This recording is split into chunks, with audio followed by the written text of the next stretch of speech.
जय जगन्नाथ। हे पिला माने स्वागत करछि तुम माननकु मो कहानी चैनल को। आशा करछि तुम माने बहुत भलरे थिबो। पिला माने मु तुम माननक पई आज आउ गोटे पुराना कहानीटे नै आसीछि। ए कहानी तुम माने मध्य बहुत सुनिबाकू पाइथिबो एवं विद्यालय रे एहा मध्य पढिथिबो। तेबे आज आम कहानीर नाम होउछि बग ओ कंकड़ा। तेबे चलो सुनिबा आज आम कहानी। थरे गोटे बग छलना करी पोखरी कूଳରେ मन दुखरे जाई बसी रहिला।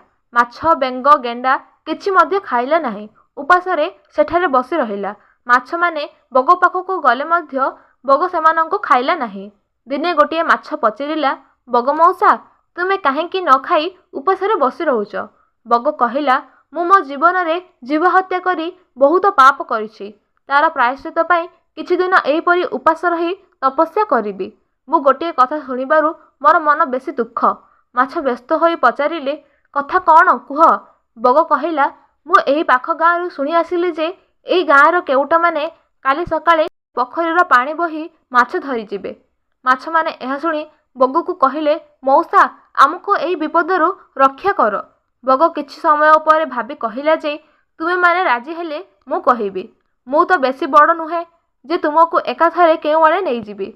गोटिए गोटिए माछकू नहीं पाखरे थिबा नदी रे छाड़ी देबी।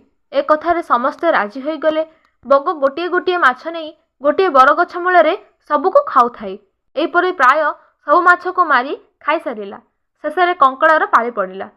बग पूर्व परी कंकड़ाकू धरी से बरगछ मूଳରେ पहुँचिला।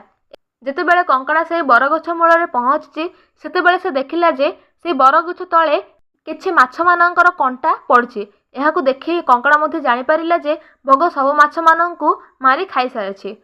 एहा परे कंकड़ा बहुत क्रोधरे आसी बगर बेककू ता गोड़रे चापी देला।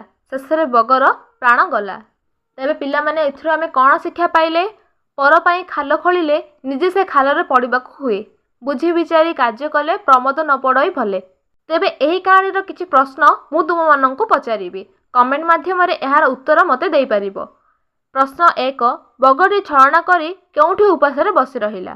प्रश्न 2, काली सकाळु कोन हेबो बोली माछ माननकू बग कहिला। प्रश्न 3, केउठीकू माछ माननकू बग बोही नै गला। प्रश्न 4, बरगछ मूଳରେ सेमानंकू कोन कला।